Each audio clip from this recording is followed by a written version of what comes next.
Aí a galera se pronunciando aí.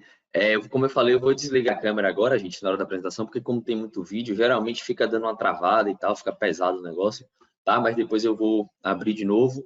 Em relação às dúvidas, questionamentos, se vocês quiserem falar, tá? Na hora, quiser abrir o microfone e perguntar, fiquem à vontade, eu até prefiro que seja dessa maneira, mas tenho vergonha, então não tem problema, bota no chat.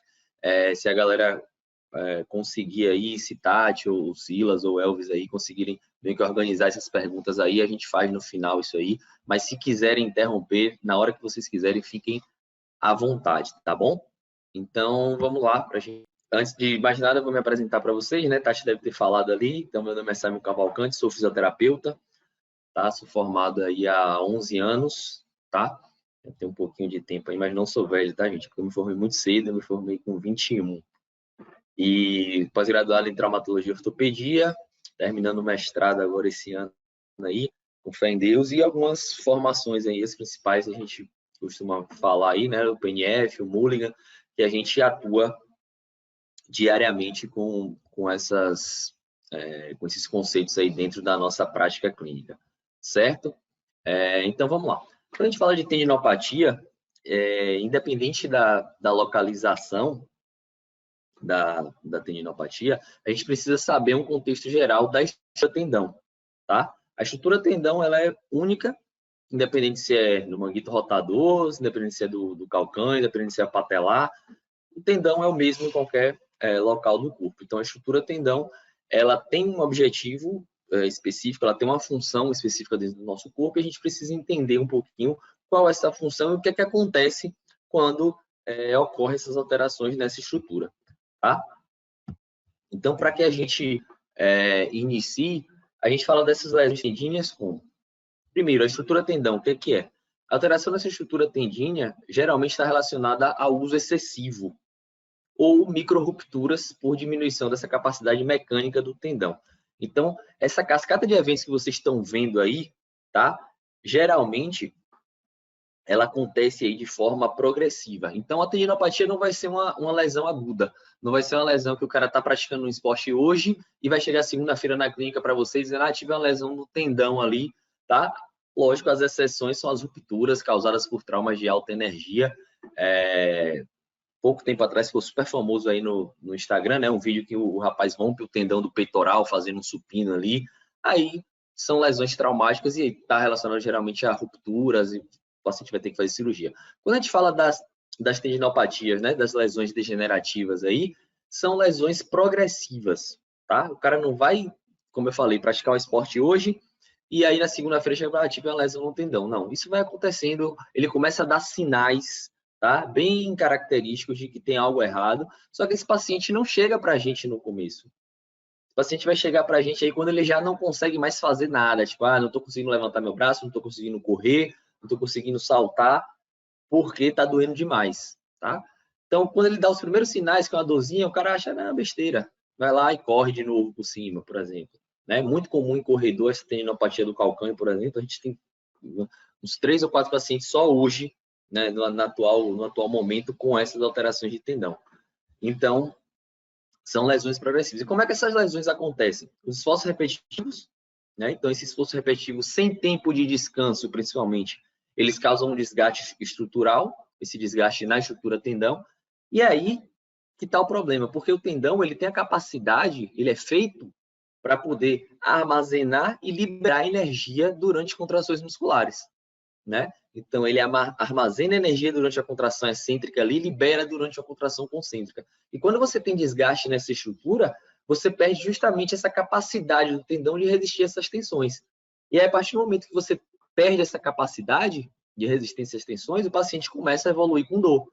Mas aquela dor fina, aquela dor numa intensidade baixa, vamos botar aí 3, 4 dentro da EVA. Então, aquela dor que o cara ainda não fala, pô, não, tranquilo, isso aqui dá para eu seguir. Quando esse processo vai ficando cada vez mais intenso, essa dor vai aumentando, é quando esse cara chega para a gente. Então, provavelmente, esse cara chega para a gente com 2, 3 meses já de início, né, de alteração no tendão. E aí, lógico, quando ele chega nesse momento, é quando ele chega na limitação funcional dele. Ele não consegue desempenhar a tarefa que ele gostaria de desempenhar por conta dessa dor relacionada à alteração tendínea, tá? E aí, olha que bacana isso aí. Esse artigo é um artigo bem básico, né? Lesões do tendão. A ciência básica e uma nova proposta de reparo, tá? O que acontece ali? É um artigo bem de fisiologia para a gente começar a entender essa alteração do tendão, tá? Eu vou disponibilizar depois no grupo lá, todos esses artigos que eu cito aqui na aula, eu vou botar lá para vocês no grupo, tá? E aí, o que é que ele fala? O processo de degeneração do tendão, ele pode ser considerado como uma falha na adaptação e remodelação da matriz devido a um desequilíbrio entre a decomposição e síntese.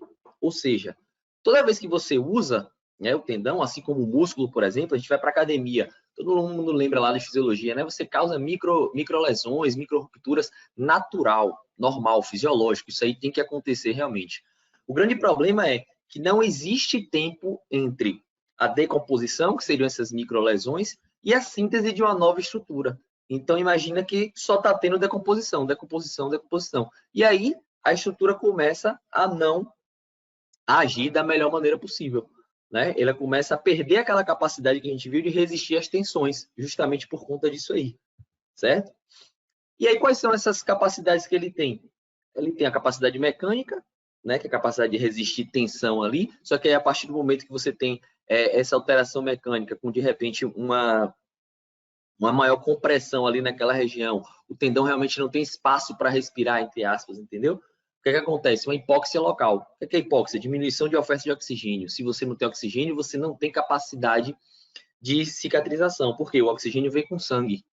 E aí, eu falo para vocês, lembra lá da aula de anatomia, dos livros de anatomia? Você lembra que o músculo ele vem lá todo vermelho, vermelho, vermelho, e quando vai chegando no tendão, essa estrutura começa a ficar um pouquinho esbranquiçada, né? Vai ficando branco ali. Por quê? Justamente porque a oferta sanguínea no músculo, no tecido muscular, é enorme. Então ele vem ali todo em vermelho. Quando ele vai chegando para o tendão, você vê que ele vai perdendo essa coloração justamente porque a oferta começa a ser diminuída. E se você tem essa oferta diminuída, você gera essa hipóxia local. E se você tem essa alteração vascular, né, que é a diminuição de oferta de oxigênio, você fomenta ainda mais essas microlesões repetitivas. Então, a primeira coisa que eu já questiono a vocês, estou com a tendinopatia do calcâneo, por exemplo. Muita gente faz isso e a gente vê bastante. Pega lá, bota o pezinho para cima e alonga, né? Só que tem um problema, quando você alonga, imagine que você tem uma borrachinha de dinheiro e aí você esticou ela. Quando você estica ela ali, você comprime ainda mais todas as estruturas que estão ali dentro. Então, além do tendão, você comprime, por exemplo, as estruturas vasculares. E se você comprime elas, o que é que vai fazer? Vai passar mais ou menos sangue? Menos sangue. Se passa menos sangue, vai passar menos oxigênio, menos nutriente, e essa síntese que a gente viu no slide anterior não vai acontecer nunca. Muito pelo contrário, você está fomentando ainda mais um aumento dessa hipóxia, um aumento dessas microlesões repetitivas, certo? E outra coisa que pode ocorrer, que é uma alteração fisiológica, é o envelhecimento. Hoje a gente tem alguns artigos que falam que alterações estruturais no tendão estão super relacionadas à idade. Então, quanto maior a idade, maior a alteração estrutural no tendão. Porém, essa alteração estrutural várias vezes não estão ligadas a nenhuma sintomatologia. Então, quando você pega um paciente com 60, 70 anos e chega lá com o exame, alteração, e sente alguma coisa? Não. Normal, natural, esquece isso, deixa lá o velhinho viver a vida dele, tá? Beleza. E aí, quando a gente fala de tendão, isso aí foi super comentado e tal, quando você falou dos exercícios excêntricos e tal, a gente tem o colágeno tipo 1 e o colágeno tipo 3. Beleza. Qual é a grande questão dessa parada aí? Quando você tem um tendão íntegro ali, né? Os tendões saudáveis ali, o que é que acontece? Você tem os colágenos tipo 1 ali em grande escala, tá? E aí, esse colágeno tipo 1 em grande escala, ele é extremamente organizado, bonitinho, ele fica enfileirado, tá? Justamente fazendo com que o tendão consiga resistir muito bem essas capacidades de tensão.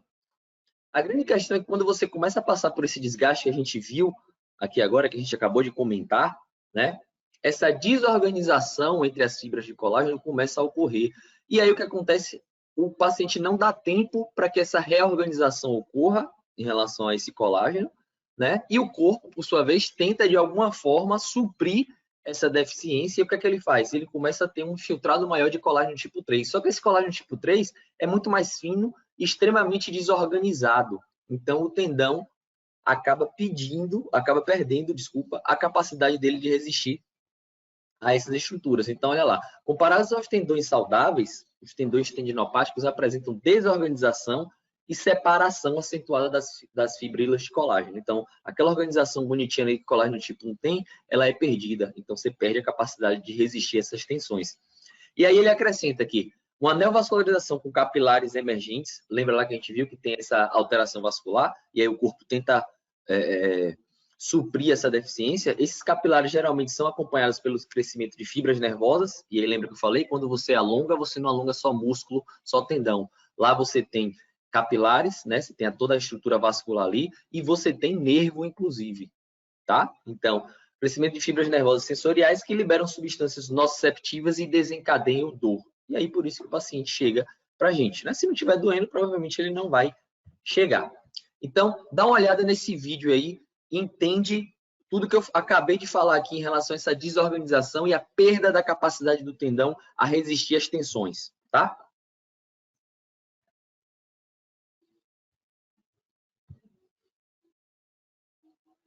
Então, ele vai mostrar a estrutura normal do tendão agora. E aí fala justamente do tendão de Aquiles, né?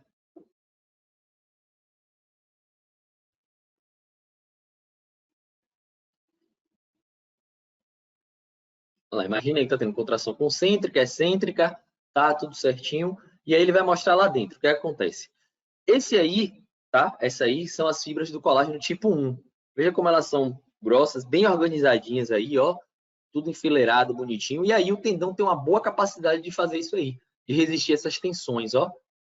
Imagina aí, ele tá com contração excêntrica, concêntrica, ou seja, aumenta o diâmetro, diminui o diâmetro ali, só que resistindo muito bem a essas tensões, tá? O grande problema é quando a gente começa a viver aquela cascata de eventos que a gente viu logo no começo, né? Que não dá tempo para que haja uma reorganização tecidual, e aí você começa a ter o problema da desorganização dessas fibras de colágeno aí, tá? Olha lá.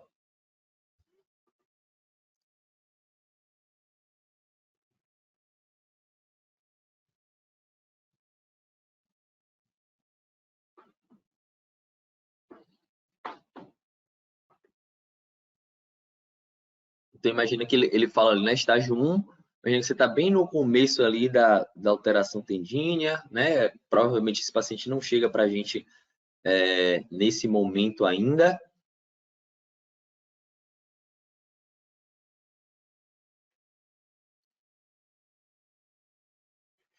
E aí sim, é a hora que a gente começa a ter aquela desorganização propriamente dita. E lembra que eu falei do colágeno tipo 3? É justamente essas fibrilas mais finas aí, ó, que começam a aparecer. Perceba como elas são totalmente desorganizadas, tá? Elas não são bonitinhas, enfileiradas ali como o colágeno tipo 1. Então, isso faz com que o tendão perca toda a sua capacidade, né, de armazenar e liberar energia. Então, olha lá.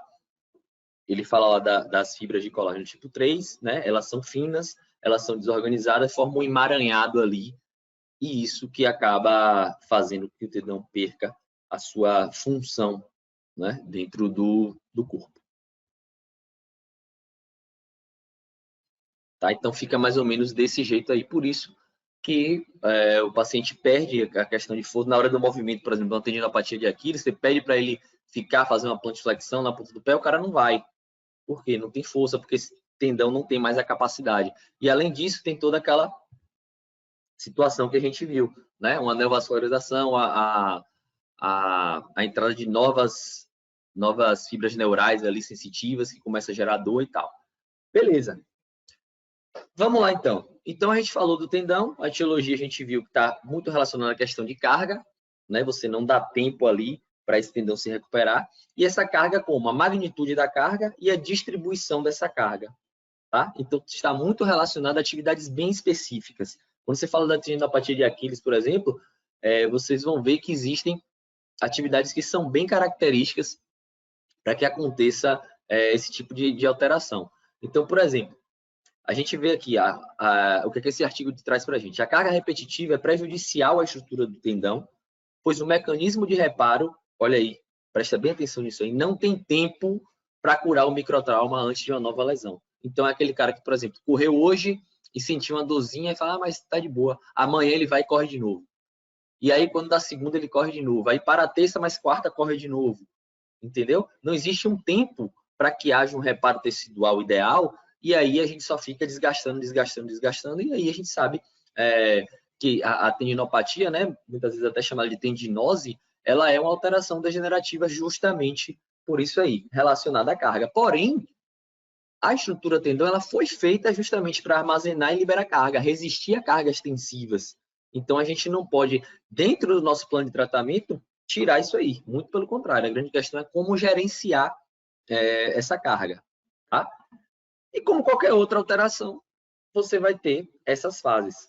E aí a gente entra numa questão extremamente discutida aí, é tendinite, é tendinose, como é? Hoje a gente usa o termo tendinopatia, né, para simplesmente generalizar isso aí. E como eu falei, como qualquer outra alteração, como qualquer outra alteração tecidual, o tendão vai passar por essas fases. Então, se alguém pegar aqui agora, né, e se cortar, né, cortou a pele, né, o tecido epitelial, vai passar por essas fases aí de qualquer maneira. Inflamação, né, então vai ter um hematoma ali, as plaquetas, aquelas células inflamatórias e tal, a proliferação celular, a proliferação do colágeno tipo 3 ali, principalmente, para poder meio que proteger aquela região, e a remodelação de 6 a 8 semanas. Isso é interessante para que a gente, quando vá conversar com o paciente, e o nome disso é educação, né? Educação do paciente, educação em relação à alteração que ele tem, o que é que a gente costuma fazer? O paciente chega para a gente lá na clínica, com um diagnóstico de tendinopatia, a gente sabe que é uma tendinopatia, a gente já fala, cara, ó, isso aqui a gente não resolve em 15 dias, tá? A gente não resolve em 15 dias, porque a gente sabe que, lógico, tem as variáveis aí, mas o geral é de 6 a 8 semanas para que você consiga resolver bem essa questão da tendinopatia, porque é quando você vai ter substituição do colágeno tipo 3 pelo colágeno tipo 1 e a maturação do tecido tendíneo, então fazendo com que ele realmente esteja pronto de novo para resistir aquelas cargas, certo? Mas essas fases aí, elas vão acontecer e elas têm que acontecer, tá? Então, pelo amor de Deus, vou fazer medidas anti-inflamatórias, para quê? A inflamação tem que acontecer. E é muito difícil que esse paciente, quando chega para a gente, esteja em um estágio inflamatório. Muito difícil mesmo. Provavelmente ele vai estar no estágio já degenerativo, nesse estágio de proliferação celular aí, porque a inflamação ela acaba se tornando secundária, né, a partir do momento que aquela cascata de eventos que a gente viu no começo começa a acontecer. E aí, para a gente falar sobre isso, esse artigo aponta justamente nessa direção. Ó, patogênese da tendinopatia. Inflamação ou degeneração? E aí, o que é que ele fala? Inflamação e degeneração não ocorrem de forma isolada. Ocorrem juntas em uma cascata patogênica, tá? Então, ou seja, não adianta, eu vou tratar a inflamação agora. Aí, ainda que funcionasse, né, fazer TENG e ultrassom. Não vai rolar. E aí, você tem a parte degenerativa, que é o nosso foco, que é você devolver a capacidade de resistir tensão do tendão, né? E a parte inflamatória acaba ficando secundária. Então, esse cara, quando chega para a gente, como eu falei, ele vai chegar depois de 1, 2, 3 meses, às vezes. Então, essa parte inflamatória, apesar de estar acontecendo, ela acaba se tornando secundária dentro dessa cascata patogênica que a gente vê aí, tá ok? E justamente por isso que a gente acaba vendo essas situações. Muito comum esse cara chegar do médico para a gente, né, com exame, chega lá com exame, e tal. E aí, você está fazendo o quê? Qual foi a recomendação médica? Não, mandou eu procurar fisioterapia, fazer 10 sessões, né? Só funciona se for 10. Ou múltiplos de 10, né? 10, 20, 30. Se for 6, 18 e tal, não vai funcionar, né? Parece que tem essa regra, que é uma coisa ridícula. E mandou eu tomar anti-inflamatório. É engraçado você ver esse raciocínio, porque a gente acabou de ver que a inflamação é algo secundário, né? Que o processo degenerativo é muito mais evidente e presente nessas alterações. Então, qual seria a intenção desse anti-inflamatório aí, né? E aí, trazendo para a parte da fisioterapia, qual seria a intenção de você usar medidas anti-inflamatórias nesse paciente? Já que, olha lá o que acontece. Anti-inflamatórios não esteroides fornecem alívio sintomático a curto prazo, mas não têm eficácia a longo prazo e apresentam até efeitos deletérios. Ou seja, esse cara que está ali, estou tomando um anti-inflamatório já tem 1 mês, já 2 meses, esqueça, não está fazendo bem nenhum, muito pelo contrário, é capaz que esteja ainda trazendo alguns efeitos deletérios aí, tá? Então, isso acaba servindo para a gente também em relação a essas medidas que a gente costuma usar. Então, beleza, vamos lá, começar a brincadeira de verdade. Durante a atividade física, os tendões, como eu falei, armazenam energia elástica à medida que são alongados, ou seja, então a contração excêntrica ali ele vai armazenando e libera essa energia à medida que retorna ao seu tamanho original, uma contração concêntrica. Então ele vai lá, armazena energia e puf, solta, certo? Deformações inferiores a 4% geralmente permite que o tendão retorne ao seu comprimento original assim que a carga é removida. Então, o tendão não é uma estrutura tão elástica assim, você já começa a perceber, 4%. Acima de 4% da tensão, as fibras de colágeno podem começar a falhar, porque estão esticando demais. E além de 8%, o tendão é suscetível à ruptura. Como é que isso acontece? Assim, presta atenção aí, olha lá.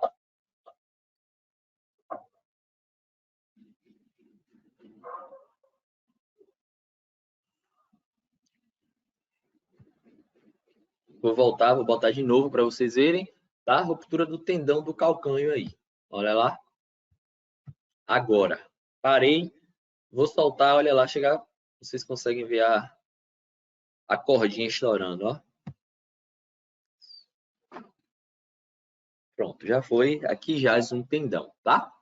Então, perceba que essa lesão, ela geralmente acontece justamente na hora dessa deformidade do tendão, na hora que ele está armazenando a energia à medida que eles são alongados, ou seja, durante a contração excêntrica, tá? Vocês vão ver outros exemplos aí.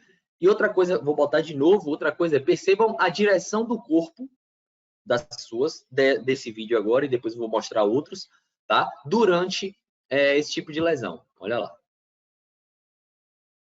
Tá? Perceba bem a direção ali, como é que ela tá. De novo.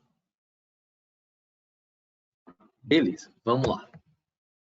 Então, no geralzão, o que a gente precisa fazer é isso aí, ó. Então, Eva, tá lá, 5 de 10. O que quer dizer isso? Que a tendinopatia é um tipo de lesão que ela gera um quadro de dor considerável, tá? Diminuição da carga. A diminuição da carga não é igual a repouso, tá? Vocês vão ver que repouso não é uma opção. Progressão, gerenciamento de carga, talvez seja a palavra-chave para você tratar a tendinopatia, né? Supervisão, ou seja, exercício supervisionado, do programa individualizado e educação do paciente, como eu falei. É interessante a gente falar assim, ó, você tem uma alteração aqui nessa estrutura, tendão, e aí você, geralmente, a gente consegue resolver aqui dentro de 6 a 8 semanas, porque para você não causar uma frustração nesse paciente também, certo? Exames de imagem, até que a gente tem que exame de imagem. E esses exames de imagem não devem ser a nossa primeira escolha de avaliação. Por quê?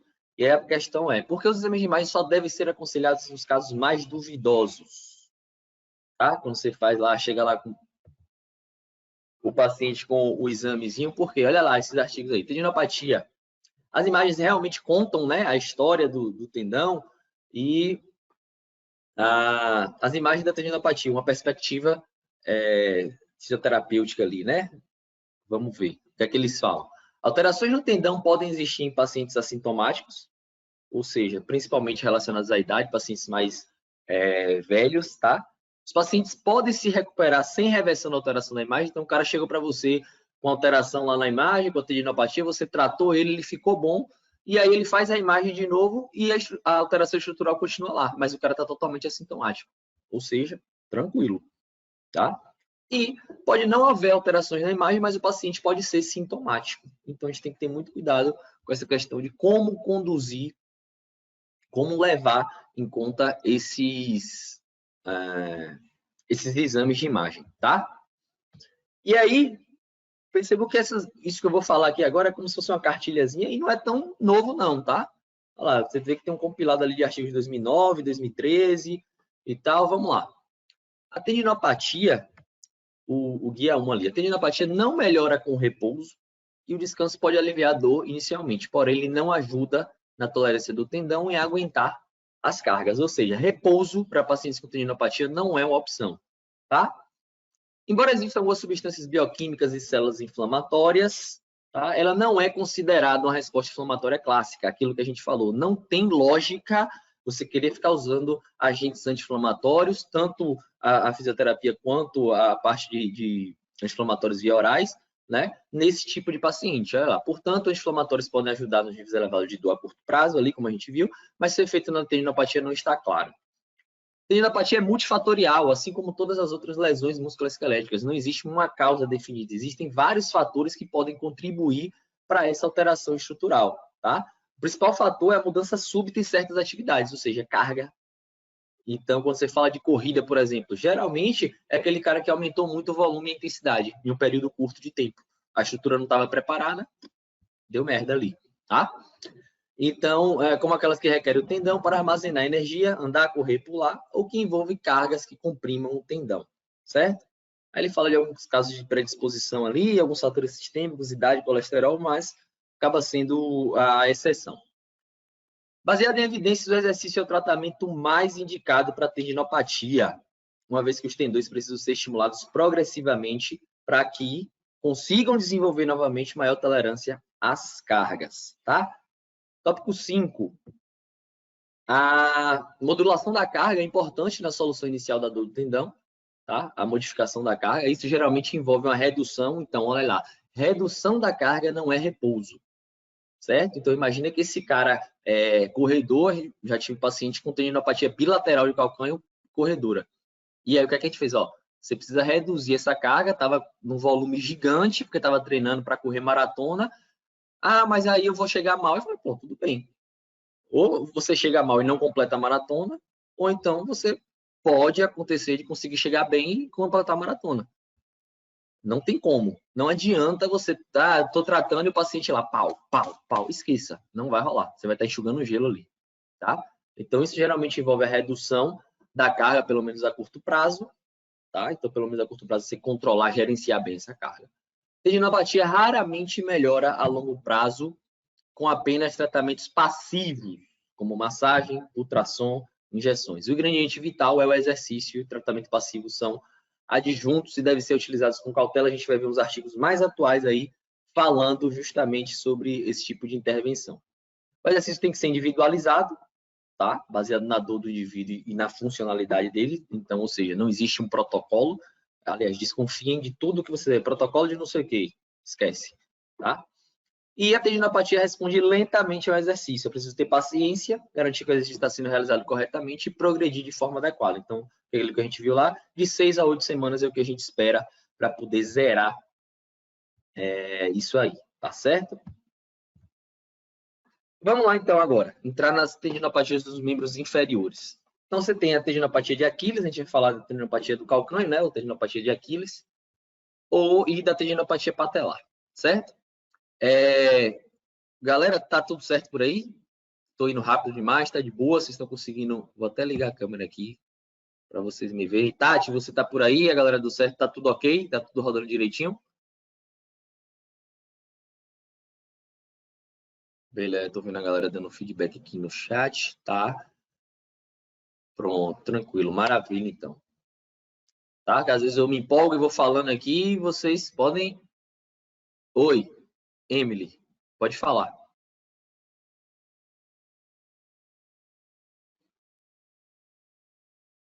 Sim, falo de 6 a 8 semanas. Emily, se você quiser abrir o microfone, eu vou agradecer muito. Ah, tá, qual seria a frequência? Maravilha. Emily, uma média, pronto. Vamos falar de uma média mesmo. Isso vai muito do nível de atividade e participação do paciente, tá? Na nossa realidade aqui, que a gente costuma... Gustavo também, tá? Deixa eu responder a Emily primeiro ali. Na nossa realidade, que a gente costuma tratar de pacientes, geralmente atletas amadores, né, que não têm o esporte como sua principal atividade, e sim como um hobby, um recreio, mas que acabam levando também bem a sério, certo? A gente costuma fazer essa frequência de 2 a 3 vezes por semana, tá? Em um primeiro momento, a gente prefere que seja 3 vezes por semana, então o cara chegou, porra, tá foda, velho, eu não consigo mais correr, eu levanto de manhã para botar o pé no chão, dói muito, aí depois esquenta, melhora um pouquinho, mas aí chega de noite, está doendo de novo e tal. Esse cara que está nesse nível aí, a gente indica, fala, ó, vamos começar 3 vezes na semana, tá? Em dias alternados, geralmente, a gente vai fazendo o trabalho. Quando a gente vê que essa parte mais das AVDs dele ali, né? De andar, de trabalhar e tal, tá, e aí, não, tô assistindo nada, tá de boa. Aí a gente começa a, de repente, tentar reduzir isso aí, tá? Vai para 2 vezes e tal, até fazer esse desmame, bota o cara para voltar já a corrida, de repente, com volume lá embaixo, intensidade baixa, né? Aí você tem que entender um pouquinho da corrida, a gente fala do pace, vamos fazer um pace mais alto, o pace é o tempo que ele demora para percorrer 1 quilômetro. Então, geralmente, esses caras que estão correndo bem, tem um pace abaixo de 5, pace 4,5, então demora 4 minutos e meio, quase 5 ali para fazer 1 quilômetro, um pace já considerável. Tá? E a gente pede para ele voltar fazendo um pace de 6, para poder fazendo algo mais tranquilo, tá? A gente costuma conduzir dessa forma. Gustavo, você perguntou, repete por favor, velho, repete por favor, porque eu acabei respondendo o Emily aqui, e alguma coisa de 6 a 8 semanas, lesão aguda ou crônica, repete por favor, desculpa. Tá, o período de cicatrização do tendão de 6 a 8 semanas é para lesão aguda ou crônica. Cara, quando esse paciente chega para você, tá? Você vai pegar ele numa lesão crônica já. Como eu falei, as exceções são aquelas lesões traumáticas relacionadas a traumas de alta energia. Ou um acidente, né? Ou, de repente, não sei se você viu, até citei aqui um vídeo que o cara tá no supino, e aí quando ele vai descer esse supino aqui, o tendão do peitoral estoura, mas aí, com certeza, você vai falar de um pós-operatório, tá? E você vai, na verdade, então, tratar o pós-operatório de uma tenorrafia de tendão no calcânio, de um tendão no peitoral. Quando esse cara chega sem essa lesão traumática, sem ruptura, a gente está falando de uma lesão crônica já. Com certeza, essa lesão já vai ter aí de 2 a 3 meses, não estamos falando mais de lesão aguda, tá? Porque o tendão, ele não é uma estrutura que, como eu dei o exemplo, você vai jogar o futebol hoje e vai chegar segunda-feira, tive uma lesão no tendão. Não, ele vai reclamar ali um pouquinho, e aí depois cessa a dor, você está zerado de novo, e aí você começa a viver aquela cascata de eventos que a gente explicou ali, né, de não dar tempo para ocorrer uma síntese na estrutura tendínea, e aí sim ele vai começar a aumentar a intensidade, aumentar a frequência, beleza? Além de Gustavo, tinha outra. Lilian, você ia perguntar também, não foi? Fala aí, querida.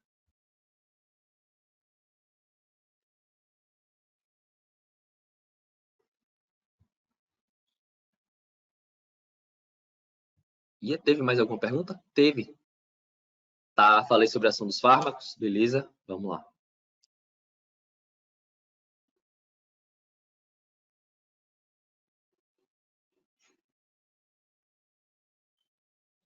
Tendão do vídeo que foi mostrado do vídeo que foi mostrado ali só cirúrgico, tá? Quem fez a pergunta aí, só cirúrgico. Rompeu o tendão, já era, tá? O tendão, ele não tem essa capacidade de se regenerar sozinho, tá? Como você identifica a fase de regeneração de acordo com a sintomatologia? Boa, show de bola. A gente viu aquela fase inflamatória lá, tá? Espera aí que vem uma ruma de pergunta agora aqui. A gente viu aquela fase inflamatória lá, proliferação e tal, não sei o quê. E aí, o que é que acontece? Geralmente, quando esse paciente vai chegar para a gente, né, ele não vai apresentar aqueles sinais flogísticos clássicos que a gente aprende na faculdade, né? Dor, calor, edema, rubor e tal. Não, o cara chega para a gente bem específico mesmo, falar, e aí, velho, como é que você tá?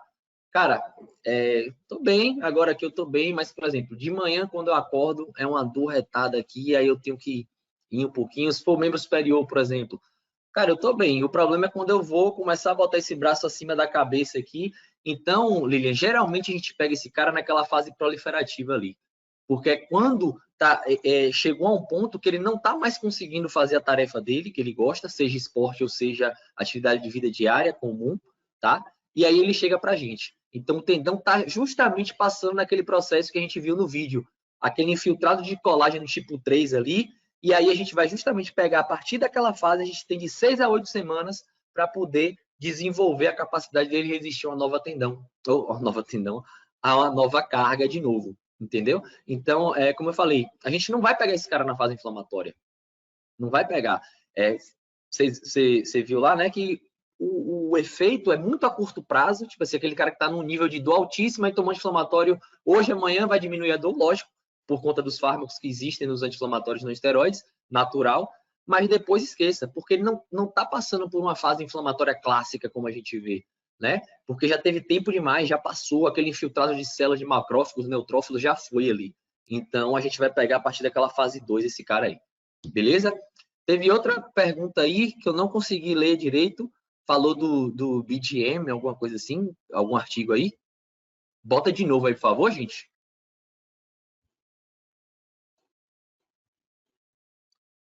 Nem vi quem foi que colocou.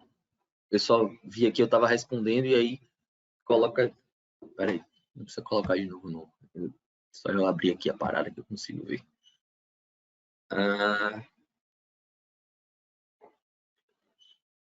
Boa, aqui, ó. Ah, tá. Quando você falou da diminuição da carga, progressão de gerenciamento de carga, tem um artigo de 2020 da BMJ que fala justamente sobre... Exatamente, cara. A gente vai falar... Eu acho que não sei se está aí esse artigo, mas eu acho que eu botei esse artigo na apresentação. Quando a gente for falar de patelar, né? Ele fala para você começar com isométrico, depois você fazer a progressão ali. Bem bacana. O raciocínio é esse aí, tá? Beleza, gente. Então, vou dar continuidade aqui, tá? Vou tentar deixar a câmera aberta aqui. Fica uma parada muito mais legal, né? Fica parecendo que o robô tá falando, enfim. Vamos torcer para não dar merda aqui. Vamos lá. Então, quando a gente fala de tendinopatia do calcânio, né? Tendinopatia de Aquiles, né? A galera não fala mais Aquiles. Pior que fala. Se você for olhar todas as publicações, e vocês vão ver aí, inclusive as publicações mais recentes aí, tudo é tendinopatia de Aquiles. Aquiles tendinopatia. Pronto. Tudo é assim. Então, tanto faz tendinopatia do calcânio, tendinopatia de Aquiles. O importante é que você saiba tratar. Isso aí é mais importante do que você falar um nome ou outro, tá? Então, como a gente viu, assim como qualquer outra alteração tendínea, ela é uma lesão que vai ocorrer por sobrecarga, tá? E ela tem essa particularidade. A tendinopatia do calcânio ela pode acontecer em dois locais, ou no corpo do tendão, que é mais comum, tá? Que é justamente nessa região onde está em vermelhinho ali na imagem, ó.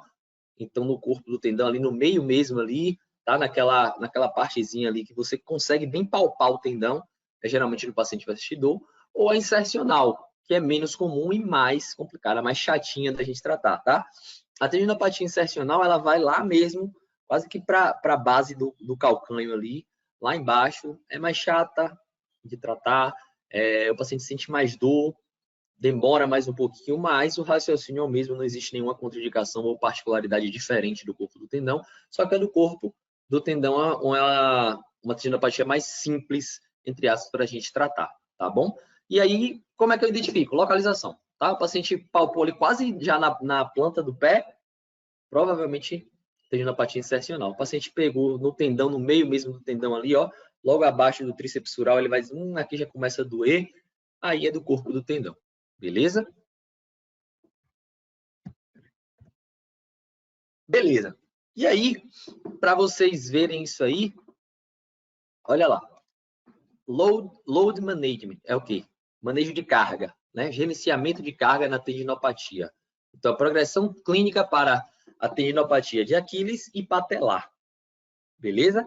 Então, esses caras fizeram esse gráficozinho aí, e esse gráfico, inclusive, ele serve para qualquer tipo de tendão que você se propor a tratar. Você tem lá a lesão no tendão, tá? E aí eles botam divididozinho ali. Mais uma vez, eu quero destacar para vocês, tá? Não fiquem engessados, nem com um cabresto aqui assim, em nenhum protocolo de artigo. Os artigos são ótimos. Vocês estão vendo que eu estou o tempo todo mostrando artigo para vocês aqui, tá? Maravilha. Se não fosse artigo, a gente estava morto. Mas entendam que vocês precisam avaliar, vocês precisam tratar o indivíduo como um todo, e cada indivíduo desse tem uma particularidade, certo? Que não é, você não está tratando um tendão, você está tratando uma pessoa, certo? Uma pessoa que tem várias particularidades ali, inclusive fatores psicossociais envolvidos e tal. Então, o artigo é bom? Para quê? Para a gente se basear, para a gente ter um norte do que fazer. Não é simplesmente botar aqui um cabresto e falar assim, não, eu tenho que fazer assim porque o artigo mandou. 3 de 15 aqui, depois eu vou fazer 3 de 10 assim, assim, assim. Não, esquece isso, tá? Mas vamos lá, voltamos para o artigo. Então, você tem lesão do tendão, aí ele indica o quê? Que você faça uma progressão em relação à carga do tendão, em relação à frequência, volume e intensidade dos exercícios. Então, você imagina que esse gráficozinho aí é tempo e o outro ali carga do tendão. Então, você vê que o tempo vai aumentando, ele pede para você aumentar a frequência, volume e intensidade dos exercícios. Então, você tem lá uma lesão tendínea. Beleza. A partir disso, o que é que ele indica o próximo degrau da escadinha? Vamos começar a tratar. Por onde? Um trabalho isométrico, ele fala. Então, a isometria, tem alguns artigos já falando que principalmente dos 3, 4 últimos anos para cá, falando de exercícios isométricos, que eles são muito bons para serem utilizados no início, porque eles têm a capacidade de reduzir dor. Então, é aquele cara que chega para a gente com um nível de dor altíssimo, com exercício isométrico você consegue baixar isso aí e reduzir dor. Aí depois do trabalho isométrico, o próximo degrau da escada é a questão da força. Né? Você trabalha a força. E aí perceba que ele bota força em um, e no próximo degrau ele bota força funcional. Qual é a diferença entre isso? Você trabalhar força, por exemplo, em um tendão do calcâneo que a gente está abordando agora, é algo extremamente estrutural. Eu, particularmente, tá, não gosto de trabalhar força de forma estrutural apenas, certo? Às vezes até faço alguma coisa assim, a depender do grau, mas eu prefiro sempre trabalhar essa força funcional, essa força já dentro de determinada tarefa, certo? Aí vocês vão entender aí quando eu mostrar os vídeos de alguns pacientes da gente lá. Beleza? Mas não quer dizer que estava errado. Isso é uma preferência profissional minha. Não gosto de trabalhar muito estrutural, não. Tá? Mas aí ele fala força, depois essa força funcional, e aí depois você começa a trabalhar com velocidade, né? Então, ou seja, aceleração, desaceleração, exercícios pliométricos, saltos, tá? Até o retorno ao esporte ou retorno à atividade, a depender do perfil do seu paciente. Então, esse gráfico é bem bacana, dá para a gente seguir bem isso aí, tá? Essa escadinha, dá para a gente ter um norte bacana de como abordar nosso paciente. Perceba que ele não coloca tempo, eu acho isso ótimo, justamente para a gente não ficar engessado, tipo, a primeira semana. Lembra? Todo mundo aprendeu assim na faculdade? Não, todo mundo não. Mas na minha época, né, eu me formei em 2010, era assim, protocolo de primeira semana, exercícios isométricos assim, assim, assim. Segunda semana, fazer não sei o que, 3 de 15 para excêntrico, tá? Era uma parada bem engessada, bem ruim, né, que faz você ficar sem, né, fica chato. O fisioterapeuta fica meio não, totalmente engessado ali. Então, todo paciente que chega, ele vai abordar como se fosse um tendão e não como uma pessoa. Eu acho isso horrível. Vamos lá. Então, vamos às novidades. O que é que a gente tem?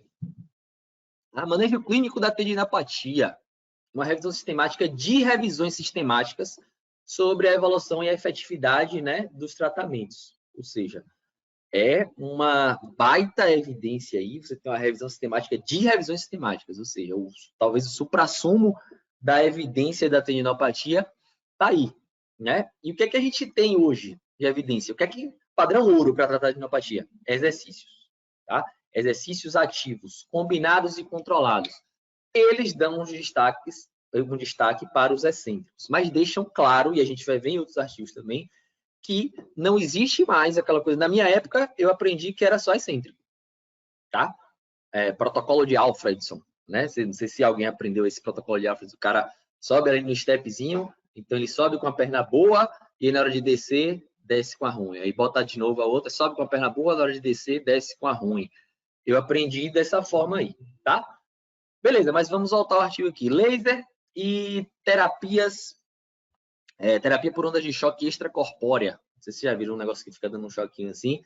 Ainda existe alguma dúvida em relação à efetividade dessas intervenções, né?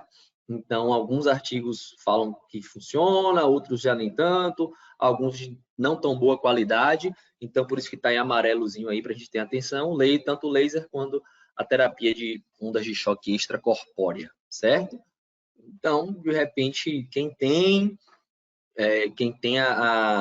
o instrumento e quem tem a formação para estar utilizando isso aí e tal, que entende, de repente, né, até seja aceitável você utilizar nesses pacientes e tal, mas você não usando só isso, você utilizando o que você tem como padrão ouro e talvez aí o laser e a terapia por onda de choque sendo algo coadjuvante aí. E o que não funciona, tá? Ultrassom, para variar, né? Não funciona. Repouso e talas noturnas. Isso aí não funciona. Isso aí o artigo diz que não deve ser recomendado, a gente deve abolir da nossa prática em relação aos pacientes com tendinopatia. Beleza? Então, o que a gente tem hoje de evidência para tratamento é isso aí. Tá, olha lá. Mais 2 vídeos só para vocês verem como é que acontece a lesão, qual o momento de maior tensão que a gente tem no tendão de Aquiles, tá? Ó, perceba a posição do corpo dele, tá? E perceba que é justamente na excêntrica. A ponta do pé, o calcanhar vai descendo, eu vou passar de novo aqui. Olha lá. Na hora que ele vai apoiando, o pé vai descendo, pá, estoura. Beleza? Olha o outro. Perna esquerda do Beckham. Vai mostrar de novo.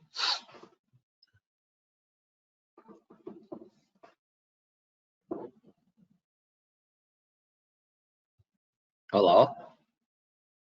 Foi lá, perceba a posição do corpo. E tá, aí vocês vão entender porque que eu falei, eu não gosto muito, eu prefiro trabalhar já de forma mais funcional do que trabalhar de forma só estrutural.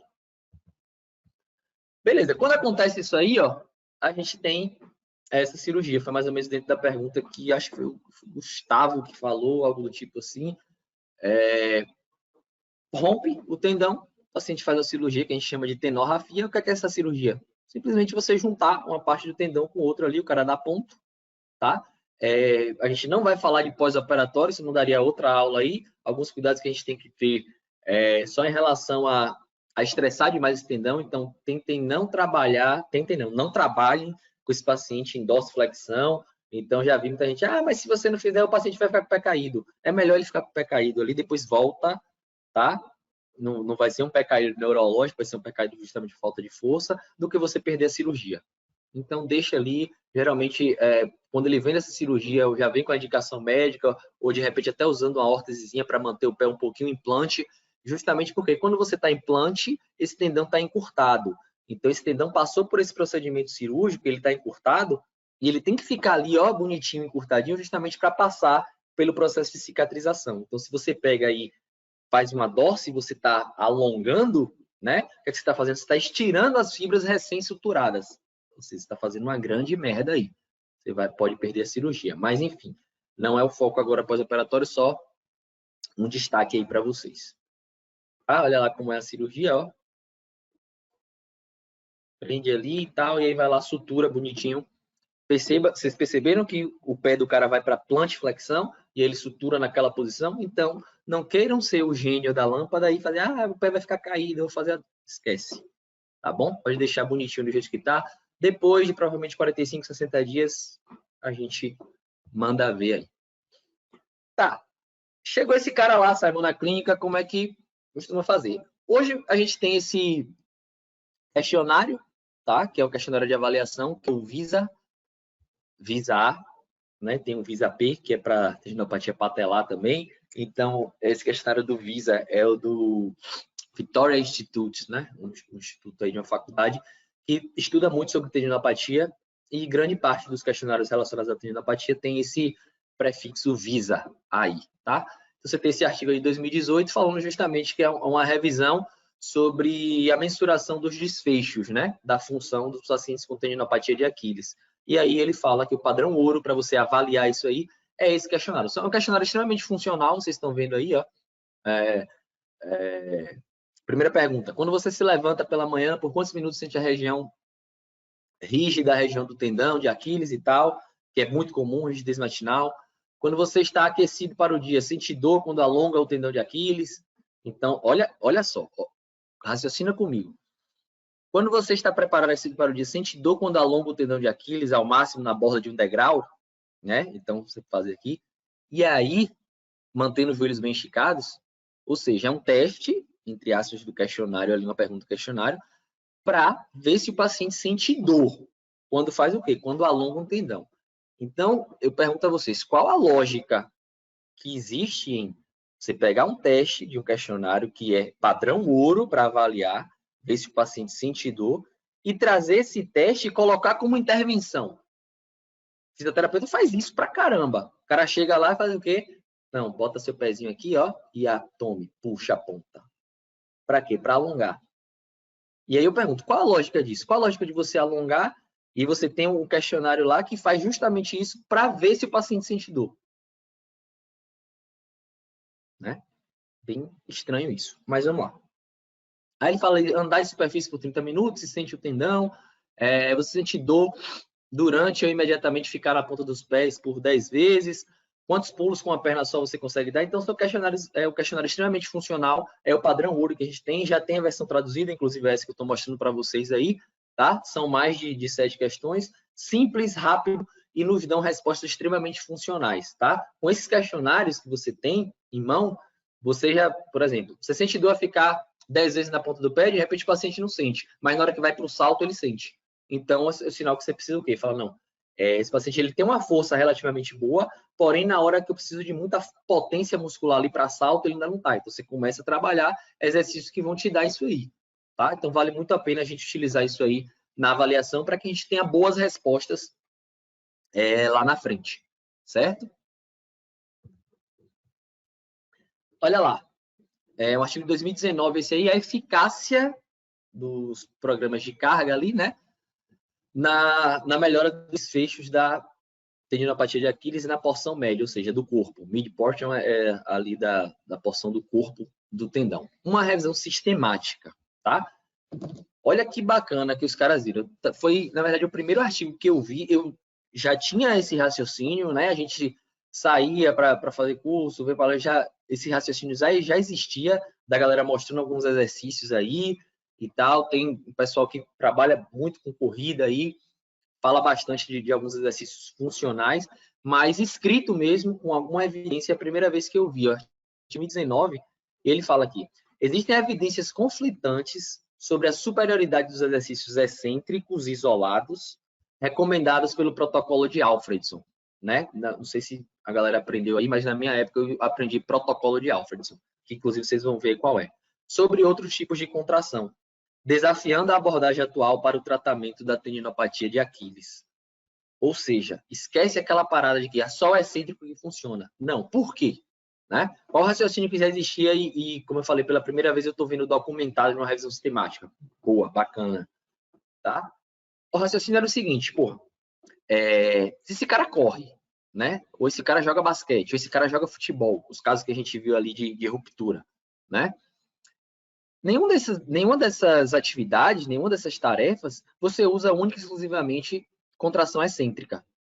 Você usa concêntrica, excêntrica o tempo todo. Se você vai saltar, você prepara numa excêntrica e puff, sobe numa concêntrica. Tá? Se você vai preparar para a corrida, ou então durante a corrida, excêntrica o tempo todo. Então, os caras não viam muita lógica e falar, porra, então por que se o paciente faz concêntrica e excêntrica? Por que eu vou trabalhar só excêntrica com esse cara? E principalmente, tá? Eu mostrei os vídeos das rupturas dos tendões ali e pedi para vocês prestarem bem atenção na posição do corpo de cada cara daquele ali. Todos eles estavam inclinados para frente, tá? Ninguém estava reto e na hora que ficou na ponta do pé e desceu, rompeu o tendão. Todos estavam inclinados para frente. E aí, o que é que o protocolo de Alfredson traz para a gente? Esse tipo de exercício ali.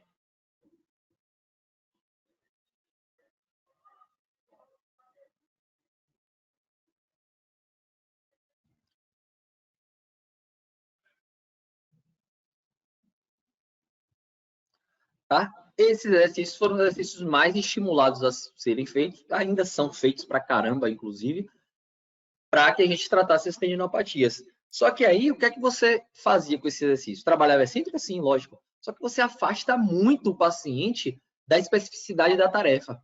O cara, quando corre, ele corre inclinado, num vetor para cima e para frente. Né? A lesão do basquete ali que a gente viu de Kevin Durant, ele está com a bola aqui e o pé lá atrás, ele está com o corpo inclinado para cima e para frente, para ele correr nessa direção. A lesão de Beckham, a mesma coisa, ele dá o passo para trás como se fosse preparar para dar um tapa na bola na frente. Então, ele se afasta muito da especificidade da tarefa do mecanismo de lesão. Então, você acaba fugindo bastante disso aí, né? Sem falar que ele trabalha muito exclusivamente com tração excêntrica. E na hora seu paciente vai precisar de de tarefas cíclicas, né? Que exige concêntrico, excêntrico, concêntrico, excêntrico, concêntrico, excêntrico. Então não faz muito sentido você isolar. Ah, é errado fazer isso aí? Não, não é que é errado, mas é pouco. É muito pouco, na verdade. Ah, eu posso fazer de repente numa fase inicial, o paciente chegou ali e tal? Pode, tranquilo. É aquela parte que a gente viu ali que o artigo chama de força, né? Que eu costumo dizer que são exercícios estruturais. É um exercício bem estrutural aí.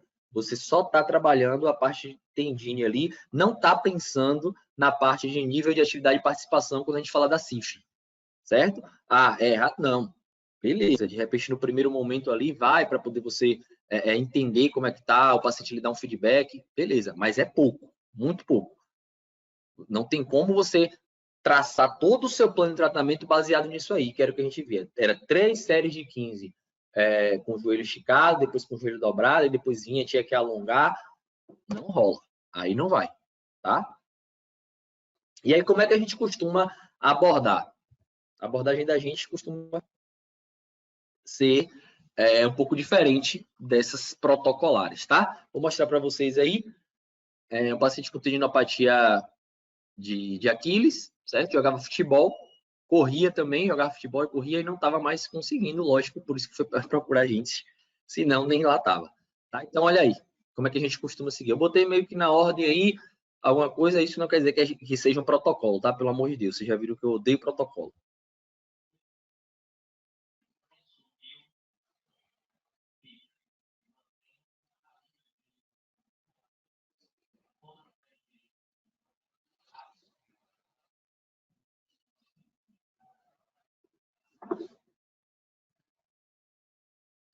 Tá? Então, trabalhei a ponte ali com ele, trabalhando a isometria do tendão ali, tá? Do tríceps sural, na verdade, e estimulando a isometria do tendão ali também, porque o pé tá na pontinha o pé tá na ponta do pé ali, na parede, e ele faz a ponte, depois eu peço para ele segurar, mantém na isometria ali, depois eu até viria com a irradiação ali do membro contralateral, alguma coisa para poder estimular ainda mais aquela isometria, mas seguindo os padrões que a gente tem na literatura hoje. Dá para iniciar pela isometria e tal, depois a gente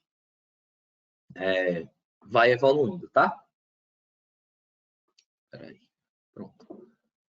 Aí você vê que o próximo exercício já é um exercício mais funcional, mais dentro da linha que a gente costuma seguir lá na clínica, da linha que a gente costuma trabalhar, tá? Aí.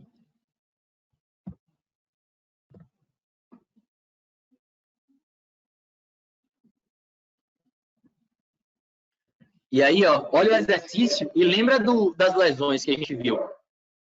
O cara tava assim, ó, inclinado, e aí nesse movimento, na hora que o calcanhar desce, é a hora que tinha a lesão. Então, eu preciso devolver a capacidade de carga desse tendão justamente dentro dessa tarefa.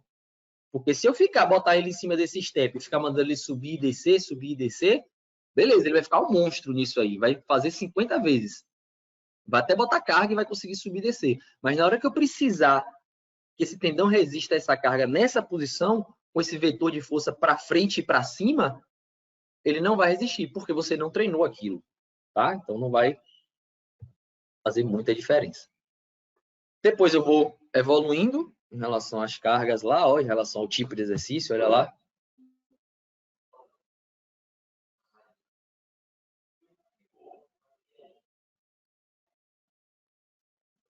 Esse exercício aí pega muito quando eu estou empurrando ali, ó, eu estou fazendo uma excêntrica gigante no tríceps sural ali, todo, sólido, muito ali, tá? Olha lá de novo. O vetor de força de resistência para onde? Para baixo e para trás, tá? Então, olha lá, eu dei pause aqui. Por que meu vetor de força de resistência né? Tá para baixo e para trás. Porque eu preciso que esse cara tenha uma boa capacidade de carga de tendão justamente no vetor para frente e para cima. Então, eu tenho que resistir para baixo e para trás, justamente para que ele trabalhe dentro do vetor que eu quero, tá? Vamos lá. E depois eu peço uma isometria ali e vou dando uma castigada boa dele na excêntrica ali, ó. Toda vez que eu empurro, esse tendão vai pá, e ele volta, tá? Depois, ele começa a fazer... Eu não sei se vocês conseguem ouvir, mas eu dou o comando para cima e para frente. Tá? Já exercícios mais, lógico, evoluídos, tá? Aí uma pliometriazinha de salto, tá? Que é interessante fazer também. Vocês viram lá no artigo no final, né? Tinha lá a pliometria e tal.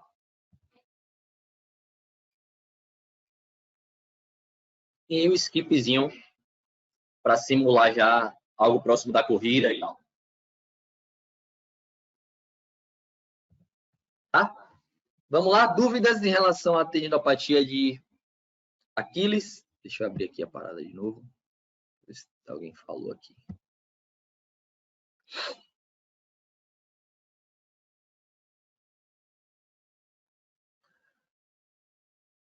O paciente após fazer a cirurgia com... Gustavo. Vou responder a pergunta de Gustavo aqui, gente. O paciente após fazer a cirurgia, quando já é prescrita a fisioterapia, devemos seguir aquele mesmo modelo de progressão de tratamento do tendão e o tempo de recuperação é o mesmo quando crônico? Então, Gustavo, devemos seguir sim. Algumas recomendações, como é o que eu falei, por exemplo, manter esse pé da posição neutra para plante, tá? Pelo menos durante aí esse período de cicatrização que gira em torno de 30 a 60 dias, tá? Então, é interessante que você faça isso aí. Em relação ao raciocínio clínico, é bem parecido, sim, quando você tem uma tendinopatia crônica sem ruptura, tá? Iniciar ali nos exercícios isométricos, depois você começa a fazer os isotônicos ali, e aí no pós-operatório você vai tomar cuidado, por exemplo, para não estender demais esse tendão, mas dá para fazer, por exemplo, você coloca o pé na parede ali, aquele primeiro exercício que eu mostrei, e coloca ele bem para cima, tá? Ou seja, ele nunca vai passar, nunca vai entrar em dorse, ele sempre vai sair de plante para neutro no máximo. Então dá tranquilo para fazer isso aí, certo? E o tempo, em relação ao tempo, não, dá um pouquinho mais, cara, dá um pouquinho mais. Tá? Você pode botar aí no pós-operatório desse 3 meses, 3 a 4 meses, a depender do nível do paciente. Beleza? Mais alguém, gente? Falem comigo aí. Se o paciente, por exemplo, é uma bailarina. Tá, peraí, deixa eu ler para todo mundo aqui. Se a paciente for, por exemplo, uma bailarina, o mecanismo de esforço repetitivo foi diferente de um corredor, só estudando mesmo os movimentos utilizados, né? Mas em caso de ruptura, provavelmente houve essa inclinação do corpo. Boa!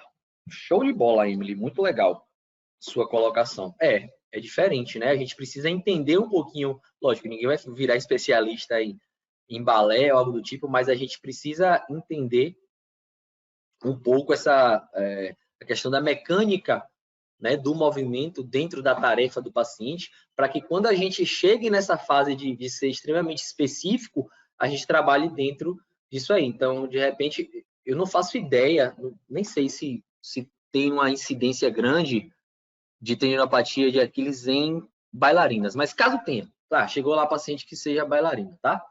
Aí eu vou perguntar para ela, lógico, quando é que ela sente, de repente se é na hora de saltos. Se for na hora de saltos, por exemplo, eu acho que não vai mudar muito não, porque elas geralmente saltam para frente, né? Para frente e aí abre a perna. Mas de repente pode ser na hora que ela faz a ponta ali, né? Que elas têm que manter a ponta ali. Enfim, dentro dessa avaliação, Emily, a gente tenta trazer para aquilo que seja mais específico possível para ela, tá? Mas é isso aí, o raciocínio é esse. Show de bola. Independente avalia sempre pela CIF, tá? Nível de atividade de participação. O que é que o paciente faz, quando é que ele sente, qual a limitação funcional dele, e a partir disso a gente traça nosso plano, tá? Tem uma pergunta de Brenda, que é minha dúvida também. Deixa eu ver.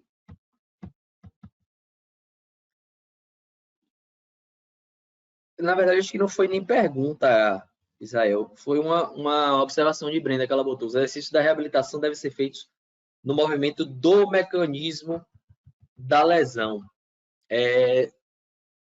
Na verdade, assim, você, no caso da tendinopatia, né? Se você sabe que o maior pico de tensão é quando esse paciente está numa contração excêntrica com o corpo inclinado à frente, e você sabe que a tarefa dele é fazendo isso durante uma corrida, por exemplo, você vai ter que trabalhar dessa forma. Em outras situações, por exemplo, você tem uma lesão de ligamento cruzado anterior, aí esse raciocínio acaba mudando um pouquinho. Por exemplo, você sabe que para você ter uma lesão de LCA, você inclina o tronco para o mesmo lado, a pelve cai, o joelho entra. Você não vai treinar desse jeito, né? Você tem que treinar justamente o contrário. Você tem que justamente prevenir isso aí, traçar estratégias para que o paciente não incline o tronco para o mesmo lado, que a pelve dele não caia, que o joelho não entre, tá? Então, mais uma vez, não é um protocolo, não é nada engessado, depende muito do paciente. Nesses casos das tendinopatias, né, o mecanismo de lesão é aquele ali, vai chegar um momento que você vai ter que fazer aquilo ali para devolver a capacidade desse tendão de desenvolver essa carga. Beleza? Boa, Gustavo, foi respondido. Show de bola, Emily. Vamos lá, dar continuidade para a gente finalizar. Calor retado aqui. Tendinopatia patelar. Gente, para falar de tendinopatia patelar, eu vou trazer mais exemplos para vocês aqui, mas assim, o que eu acho que eu quero que vocês entendam, o que eu acho que ficou legal aí pelas observações de vocês é em relação ao raciocínio clínico para você tratar a tendinopatia, tá? Então, mais uma vez, eu trago aquele artigo, vocês vão ver que não vai fugir disso aí.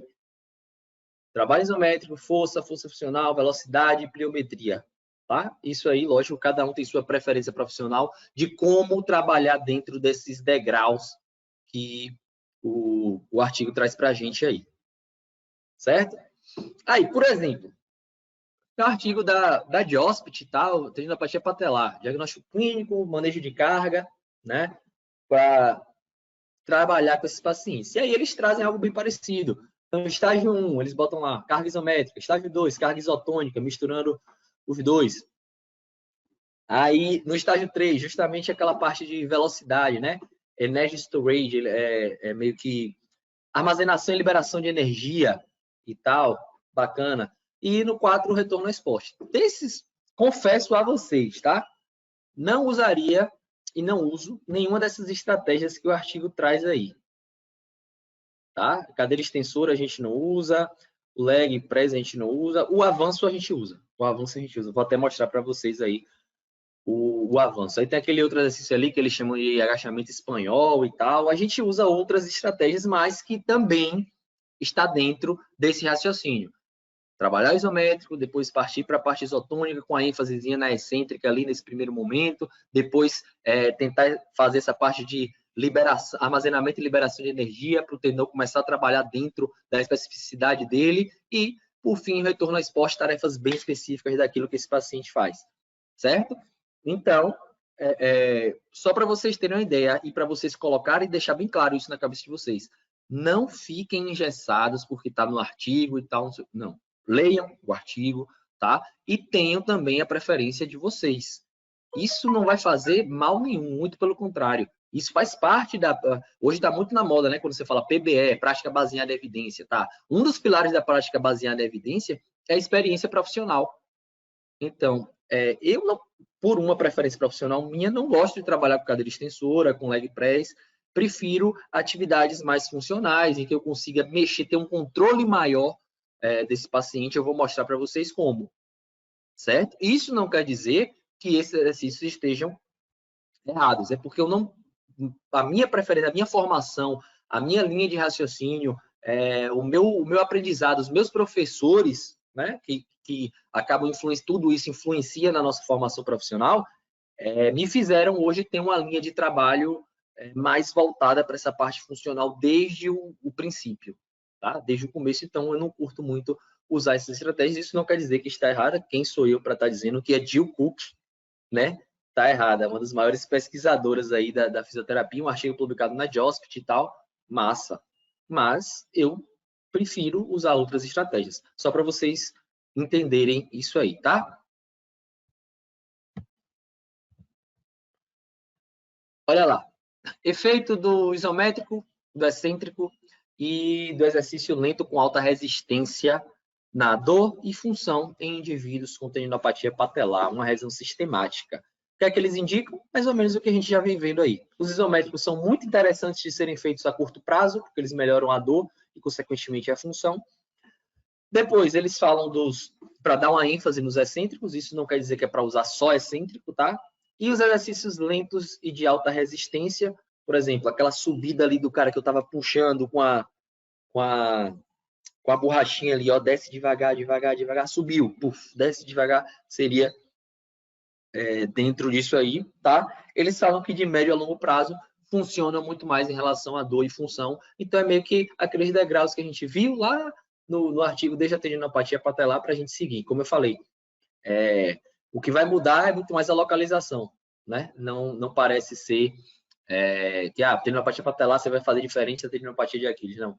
Parece se convergir para o mesmo caminho e o que vai mudar é só a localização. Então, os isométricos a curto prazo, a gente viu lá no artigo da JOSPT, por exemplo, o cara fazendo a isometria numa cadeira extensora. Bota ali, segura, mantém. Eu não curto, prefiro um isométrico tipo isso aí.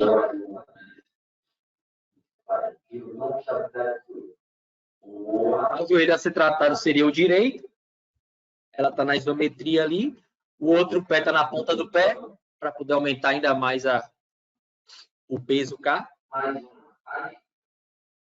Uso algumas diagonais de membro superior para poder...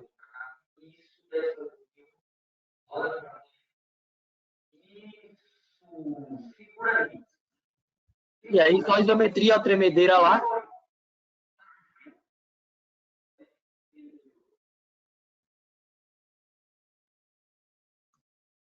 Deu para trabalhar legal também, né? Então, como eu falei, só uma preferência profissional minha, eu prefiro trabalhar dessa forma. Depois seria você colocar os isotônicos ali, aí, por exemplo, tá dentro de algum exercício que a gente viu lá, né? O cara bota carga. Na nossa clínica, na nossa prática clínica, a gente não tem carga lá. Também, se tivesse, ia matar alguém lá dentro, né? Sem carga, só com resistência elástica, a gente já consegue fazer que a gente... E ali ele está puxando o tempo todo o joelho para frente, para o quadríceps ter uma ênfase maior ainda. Olha lá, ó, ele faz assim ainda, né? Não deixa puxar.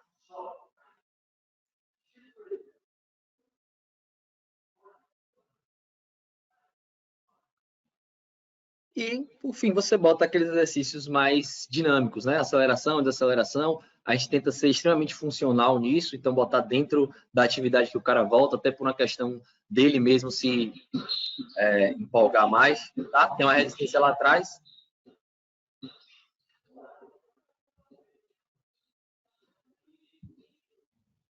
A resistência lá atrás, inclusive, é Brenda, essa menina que falou aí.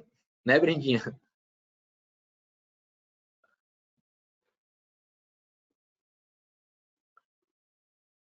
Tá? Então, essa aceleração e desaceleração, ele tem que vir e desacelerar bem onde você tem uma contração excêntrica muito grande e para acelerar uma concêntrica também.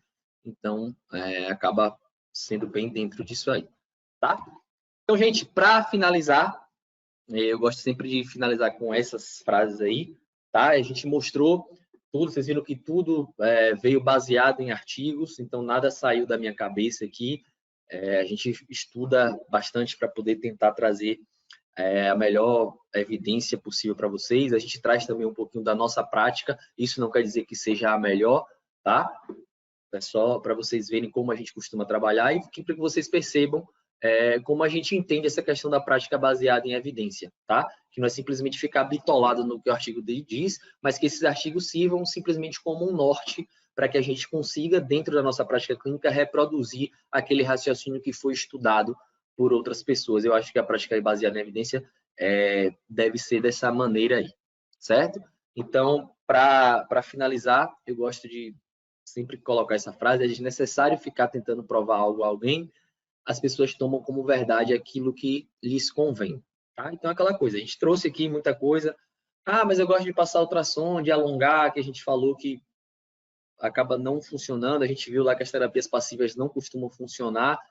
Então, tranquilo, se você gosta, não tem problema nenhum. A gente vai continuar sendo amigo, tomar alguma cerveja por aí, quando essa pandemia acabar, em algum evento aí, sem problema. Mas a gente tenta sempre trazer a melhor evidência possível para vocês.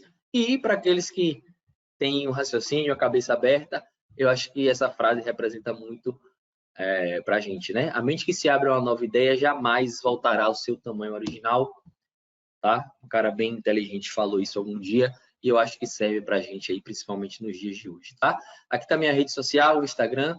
A gente posta bastante coisa de fisioterapia lá, então fiquem à vontade, sigam lá. Tem a galera que tirou print, marca lá certo, marca a gente também, tá? E eu queria lembrar para vocês que a nossa pós-graduação, a pós-graduação da Certo, vai começar em julho, né? Isso dia 6 de julho, se eu não me engano, né, Tati? Tati vai falar aí também, só para me corrigir se eu estiver errado.